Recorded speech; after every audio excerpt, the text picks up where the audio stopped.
Alors, si on doit parler du modèle Seal, il faut savoir qu'il existe une version berline 100% électrique. Et ici, on a donc ce SUV qui est en hybride rechargeable. Et en fait, ils ont une signature pour reconnaître le modèle Seal chez BYD. C'est que ça va se situer au niveau du phare. Et on a une espèce de C qui est designé en fait et qui permet de montrer cette appartenance à cette gamme Seal. Autre chose aussi également à savoir, c'est que sur SUV, il y a une version qui est 100% électrique.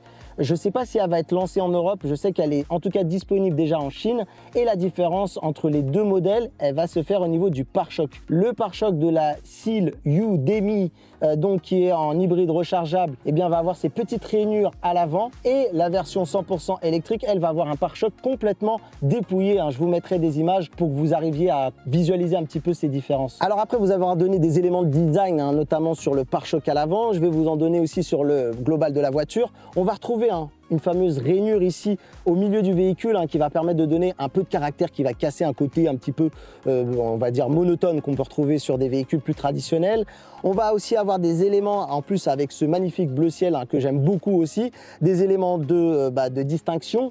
On a ici la poignée qui est en chrome.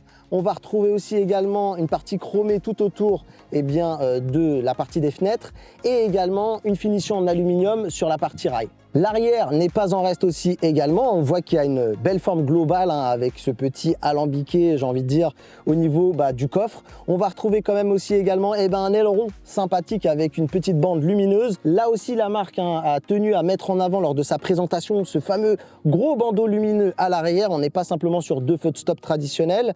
On va retrouver aussi également, bon, ça c'est traditionnel à toutes les marques, le nom de la marque et le modèle ici avec, on voit bien ici que c'est la dénotation DMI, donc pour le modèle hybride rechargeable. On va retrouver aussi des petites choses qui payent pas de mine, mais en fait qui permettent de donner un petit peu de caractère à ce design à l'arrière avec ces petits blocs noirs là que je trouve plutôt très sympa. Non, en vrai, on va pas se le mentir, BYD tente quand même des choses au niveau de son design, essaye de lui donner un caractère à ce véhicule, ce qui fait que peut-être certains n'aimeront pas ce côté un peu trop travaillé, d'autres apprécieront les efforts d'essayer de se distinguer d'une voiture, d'un SUV un peu plus sans prise de risque en termes de design. Moi personnellement, je trouve que avec cette couleur et ces petits raffinements et ces petits essais de design, je la trouve plutôt sympa.